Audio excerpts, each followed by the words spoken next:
So I'm sitting here. I put Mia's music on. I have a courier delivery coming from Amazon. Actually, it's 2 orders coming today, sometime. And today I have to do some filming. I'm having bad allergies. Now, if history proves itself, it's been a while since I've done an actual video. Like there's videos that I've uploaded to YouTube that are unlisted, and I just release them once a week. So it's been about 2 weeks since I filmed anything mixed media. So if history proves itself, this should be a bad day creating art. I probably should just go back to bed. So I'm getting ready to teach some formal mixed media classes.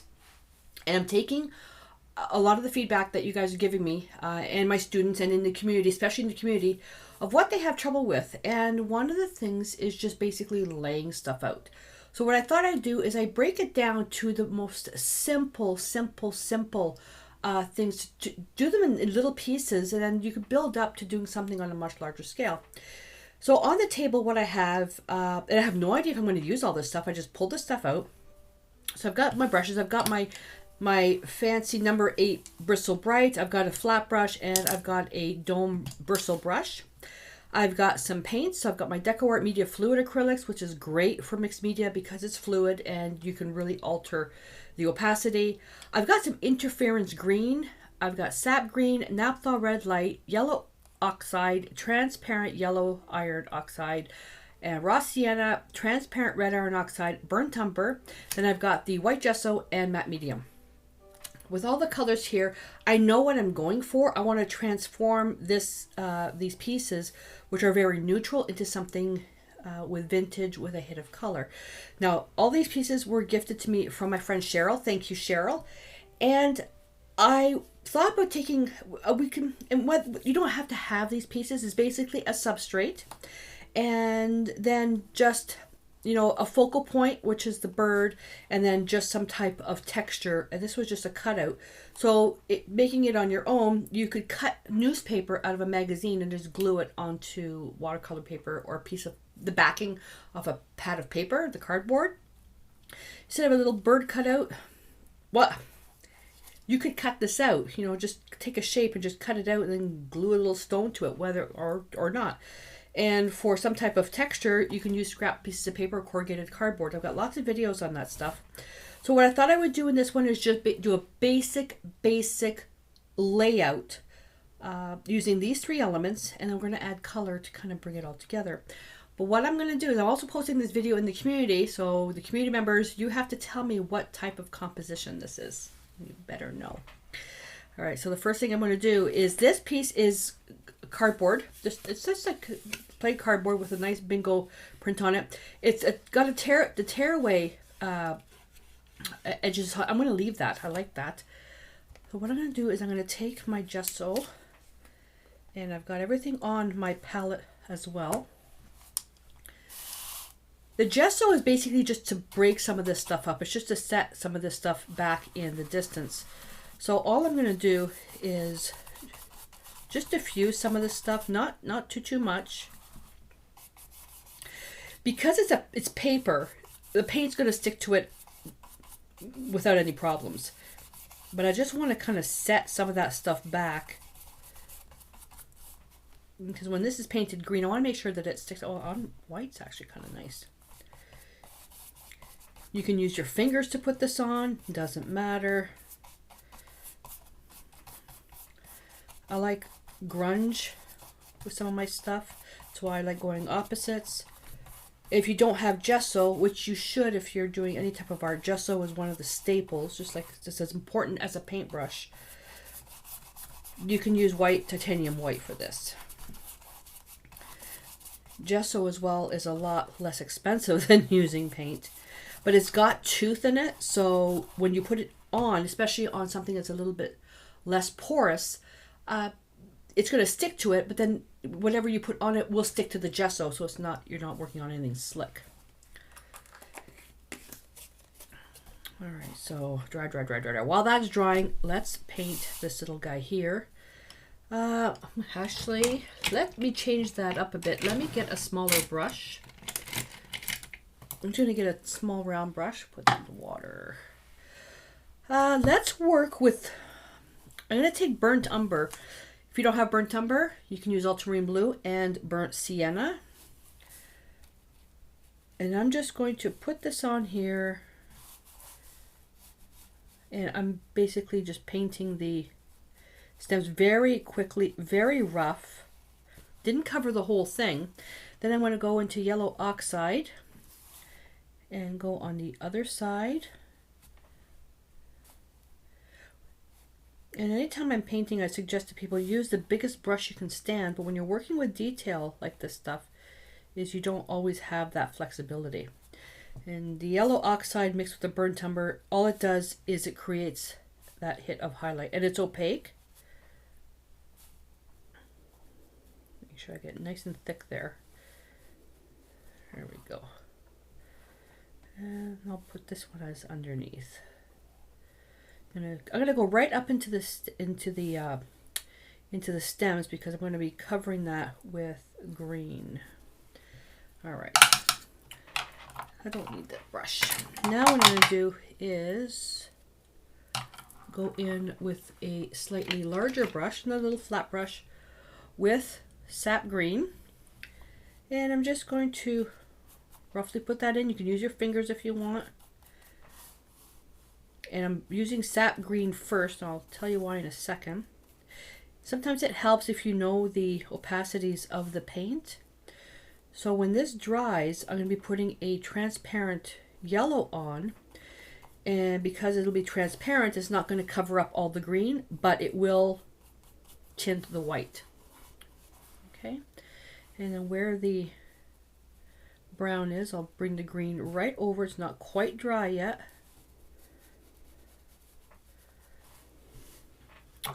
Quickly wipe that off. Go in with I was actually raw sienna that I used on that. That wasn't, no it wasn't. Oh, now I'm getting what I did. That's already made a mistake. Yellow oxide is right here. I was wondering why this wasn't sticking out. I put in transparent red iron oxide on that. That's why it's so dull. There we go. Okay, well, mistake number one, I used the wrong opacity of paint. So it should have been yellow oxide with burnt sienna, burnt umber, and I used transparent red iron oxide. So, oh well. So now I'm going to use transparent yellow iron oxide and just go right over the rest of the branches. The what's supposed to be branches of a tree. And even with this going on, once it's dry, I can come back over with more green.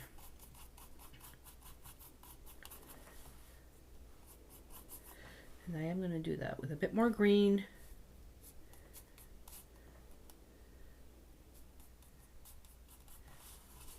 And if you wanted to make this even brighter, you can come in with a little bit, let's say, Hansa yellow on that to really highlight it. Want this to be really subtle into the back. Then you got to lift it up a little bit and make sure there aren't any white areas showing up. Make sure it's all painted.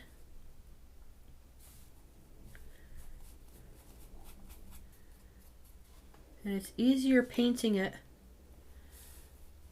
It's easier painting it this way than waiting for, you know, to be glued down.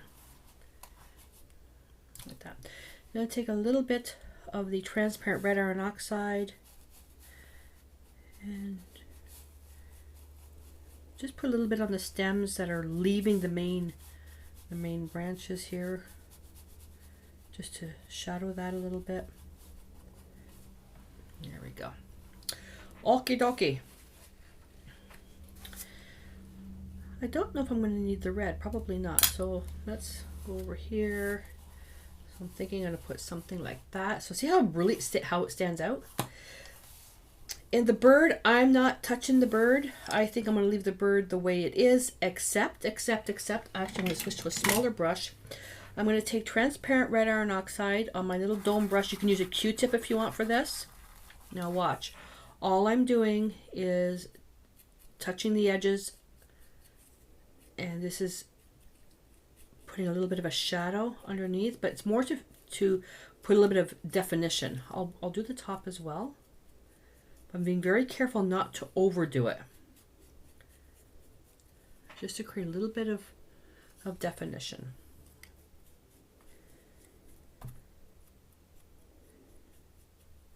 And while I'm doing this, I know some of you are going to ask, why don't I get extreme close-ups? Well, first of all, I'm the only one filming. I already have 2 cameras, an external microphone, and 2 monitors to worry about monitoring. But more importantly is that when we're creating art, we have to be able to take a step back to look at the whole piece and not focus on something so small. That's one thing that I notice with my new students, is that they're so concentrated on this little area here that they don't look at the whole piece, because your eyes adjust and take the entire piece into your brain. And if you're focusing so close on one little spot, we tend to ignore how all the other elements come into play. So that's why I don't work too far out, but this is actually pretty good. Yeah, so that's pretty good. All right, so let's put that in water, put that in water, put that in water. Now I want to add some color to this. So to make this vintagey, I'm going to come in with a layer, and I may actually lighten this up just a little bit more. I'm not sure yet. I won't know till I put it together. Now I'm also going to add some interference on this when this is dry, which it does. No, it's a little bit wet there. Going to come in with in the middle more of a transparent yellow iron oxide. I'm going to bloom out into something a little bit darker.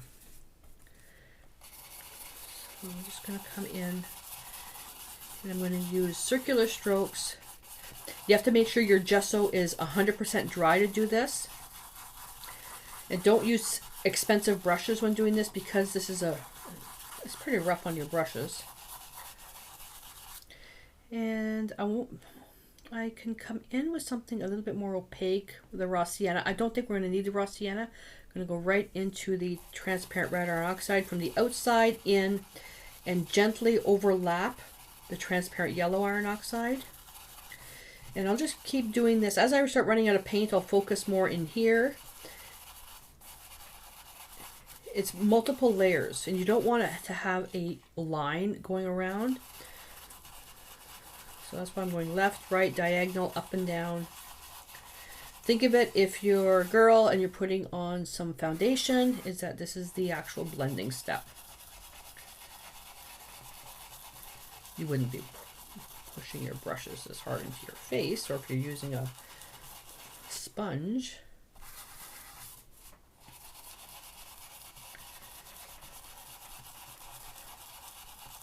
And this is a little bit tedious, but enjoy the process and see how things develop, because if you go too fast, you're likely to apply a bit too much paint.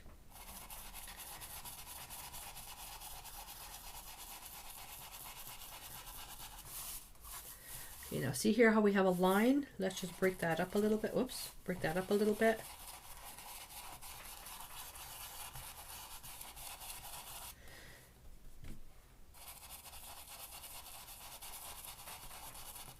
Also listening with this ear if the gate opens for the driver. So if my eyes go like this, it's because I think I might hear somebody coming in. Because editing her barking out of a piece when you're working with acrylics, oils is easy because I can scrape it off and do it again, but with acrylics, there's no editing me as barking.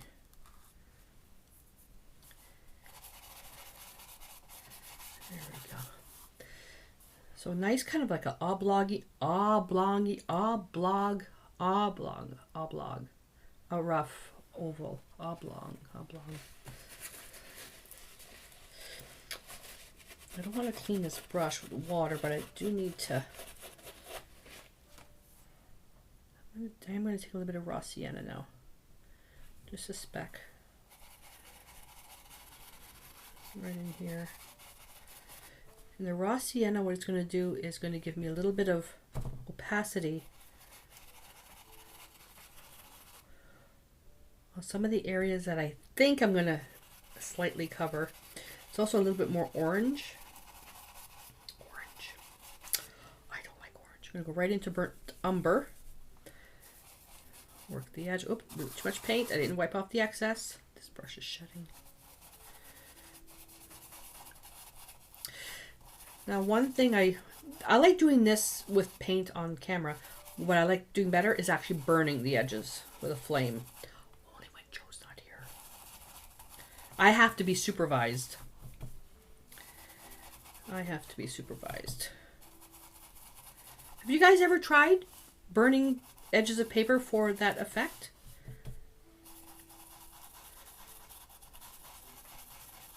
Big bowl of water ready just in case. Doing it outside as well, as long as it's not windy.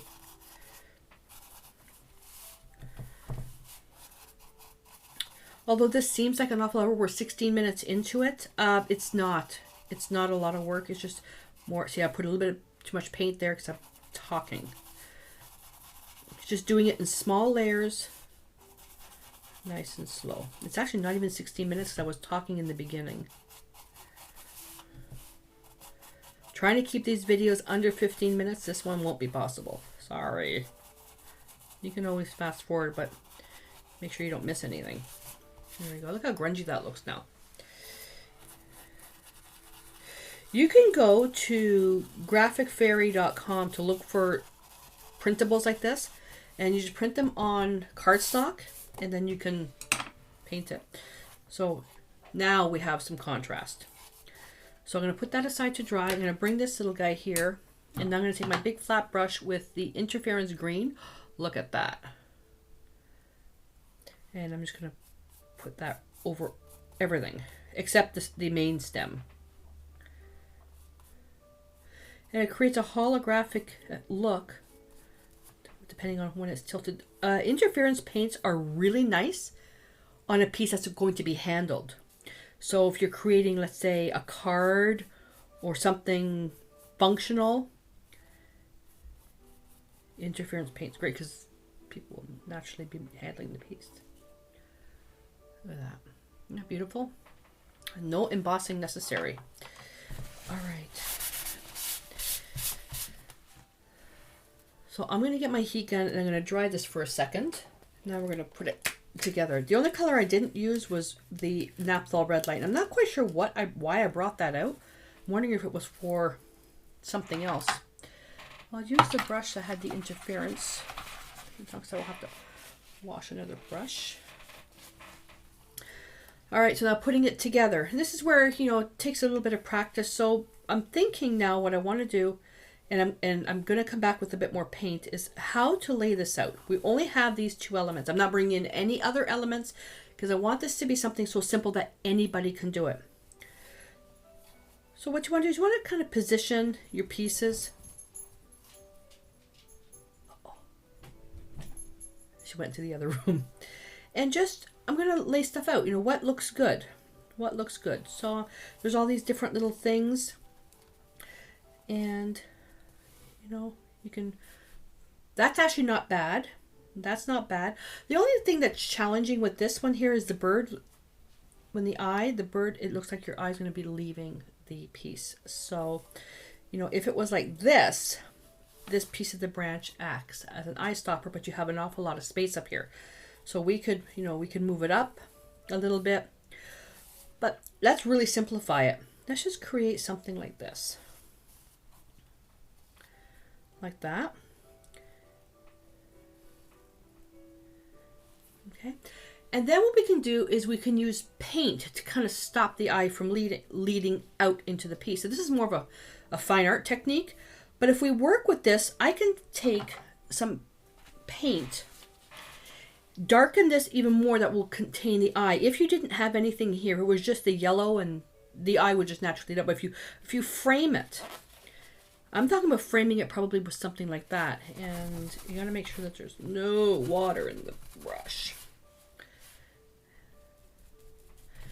I'm going to take burnt umber. So I'm thinking, well, let's just go with where the numbers are. And I'm just going to make it a little bit stronger.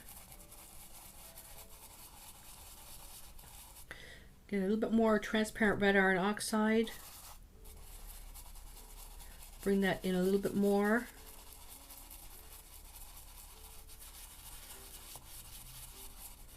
But, and you see how it's, well, looking at this way it's unbalanced. When we put this in, Okay, and then we can take a look. I'm looking at my monitor here, so I want to just balance this out just a little bit more here. And because when I'm looking at this, I have to literally be over this to see straight on. My head's going to get in the way. So I'm going to use the monitor to take a look, and I just want to bring this out just a little bit more. Again, I don't want it to be perfect, but I do want it to be balanced. Making sure that I don't lose any of this.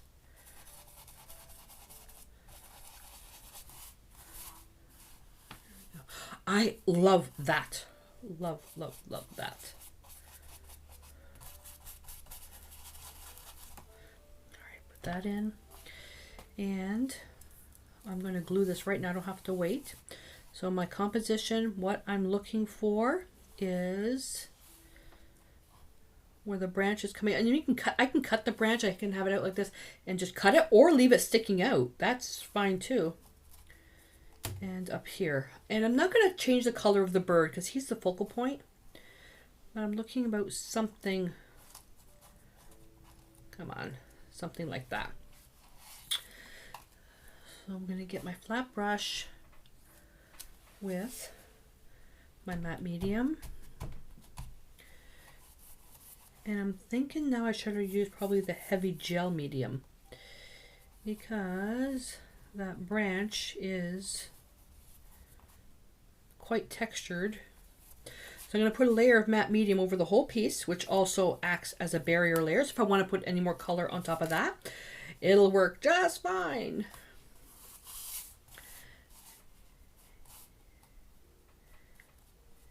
Put a good chunk of matte medium on there. You can use decoupage medium. You can use whatever you want as long as it's transparent.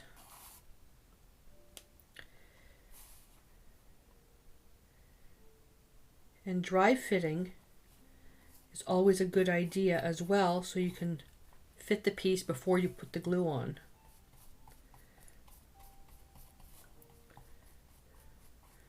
Use that flat brush to get rid of the excess and just apply it someplace else.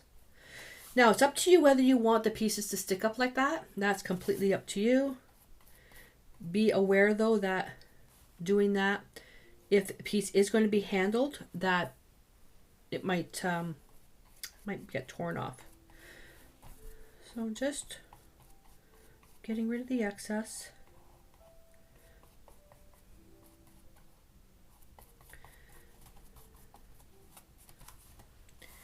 And take the birdie, and the birdie I'm going to go right here. Again, yeah, this could have been done with the heavy gel medium, but if you don't have it, use what you have. Glue gun. I've had some bad experiences with the glue gun lately, so I'm not going to use it, but you use it if you want. Make it right there. Like that.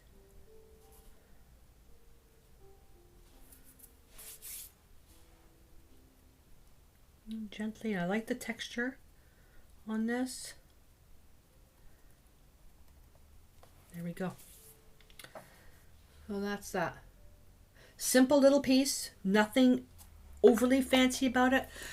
And when you're starting out with mixed media, a lot of times you get so overwhelmed when you look at all these pieces that are being done and they have a certain look from a certain designer, and you know, you go to the store and you look at the prices of all this stuff and you just get overwhelmed. Take a step back. Go to places, now I don't know what they're called in the States, but like thrift shops. Up here, like we have Tilly's and we have Value Village and places like that. And go through the entire store. Don't eliminate going through a certain section. Just go up and down the aisles and look at something and think of how you can use that in your artwork. And I would rather see you using more unique stuff like that instead of going to the art store and just buying stuff that's manufactured. Because it gets to the point when you follow a certain designer is that your piece looks like that designer's piece. It's not unique to yourself. So with stuff like this, you know, take newspaper, glue it onto, you know, backing of cardboard, do a little cutout. You can look at bird silhouettes on Google and then just trace the outline or just draw your own crazy bird. The branch, go outside and get a branch with a dried leaf on it, you know, use something like that. but as well, thrift shops. You can get some really interesting stuff at the thrift shops. Old books that are like really rough. I know we have some anti-book destroyers out there, and I don't mean that in a bad way, but whenever time I repurpose a book or tear a page, I get some hate mail. And if the book is destined for the landfill, I'm repurposing it to something better. So don't feel that you're committing some crime by repurposing a book or book pages for that. So use stuff like that. Wool, thread, buttons. Oh, buttons. We have button lovers. I'm a button whore. I love buttons. But so use different things like that and just incorporate it into your pieces and try to keep it simple to start. Just keep it really simple and then build some pieces. Take a picture, put it on your Pinterest board, or just, and always, if you can, date the back of it. That way you can see a progression of how you're building your pieces. And you'll start, as you try all these different techniques and styles and colors and elements and types, that you'll start finding what makes you happy and what you don't like doing. And then that's where you're going to start developing your own style. Now, when it comes to stuff that you don't like doing, that's a twofold. So it could be stuff that you don't like doing because you don't like the technique. You don't like the materials being used. You don't like, there's something about it you don't like. So if there's something like with this, you don't like using the branch, use something else. You don't like birds, use something else. Use the same technique, but use something else. Does it change how you feel? No. Then it might be, some people don't like all this bling stuff. Then create a bird without the bling. So you'll try to find things until you find stuff that works together that makes you happy. Then just do more of that. Because, it's all about making you happy. Not making me happy. Not making your parents or your brother or your sister or your best friend happy. It's about what makes you happy. All right? So there's your challenge, is to create a very simple mixed media piece with a substrate, a texture piece, and a focal point. That's it. That's going to be your challenge. And colors, use whatever colors you want. I called out the colors so you'll know what I used. So there you go. So I would love to see your challenge picture. I would love to see a picture of your challenge piece. So there's a link below to my private community. No, it's not a Facebook group. It's an actual private community where there's no advertising and no drama and all that stuff. So you can go in there and then you can post a picture of your piece. There'll be an actual post done for the challenge. Post your pictures there, and we'll see how everybody creates their own unique piece, their own unique take on the background, the texture, and the focal point. And again, if you know what type of composition this is, let me know. I'll post the answer in the community in a couple of weeks, but I'm pretty sure that somebody in there is going to say, it's a blank composition. All right, and if you don't know what that means, you're in for a treat. Go into the community and you can learn a little bit more about that as well. Alrighty, so that's it. Oh yeah, and I kind of forgot. I'm gonna give this away too. So especially, and I would love to, especially if you're new to something, or if you like to experiment. What I would like to, second challenge, that whoever wins this, I'd like you to take this and build on it some more. Take this as your base. Build on it some more, add some other embellishments, add something else to it and build it again. And then take a picture of that and post it in the community as well. So that's the second challenge. So how this works in about a week, what Joe does is he randomly picks a number. We'll use the bingo numbers. He randomly picks a number. Then what I do is in the comments, I count, and whoever I land on for whatever number he picked, that's the one who will get the card. Alrighty, so that's it. So let me know what you think. Oh, don't forget to subscribe if you haven't already. That way you won't miss out on anything. Comment below with let's have the question be, do you like doing stuff with vintage colors, or have you ever had issues layering or putting together compositions, something like that? Well, you have to post a comment in order for me to count down, right? But the challenge is to create something with a simple substrate, a texture piece, and a focal point. All right, that's the challenge. That's it. I'm done. Oh, this is a long video. I'm really sorry. And the Amazon order hasn't been delivered yet. Yay! So no editing required. All right, so I will see you guys next time. And until then, Stay inspired.